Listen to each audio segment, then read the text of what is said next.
How to customize live caption settings on Android. This tutorial shows you how to fine-tune how captions look and behave.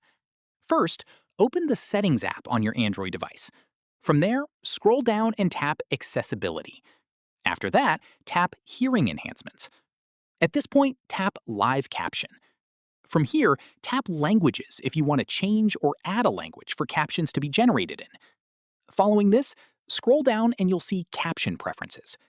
After that, tap Caption Size and Style to adjust the font size, color, and background appearance of the captions to make them easier to read. From here, just below that, you'll see Expressive Captions. Toggle this on if you want captions to add visual styling that better conveys tone, along with labels for non-speech sounds like laughter or music. At this point, scroll down and toggle on Hide Profanity if you want any explicit language automatically masked out in the captions. Finally, you can also enable a separate live caption toggle directly in your volume control panel by pressing the volume button and tapping the live caption icon, giving you quick access without going back into settings every time. That's how you customize live caption settings on Android. If this helped, give it a like, subscribe for more tutorials, and ring the bell so you catch the next one. See you then.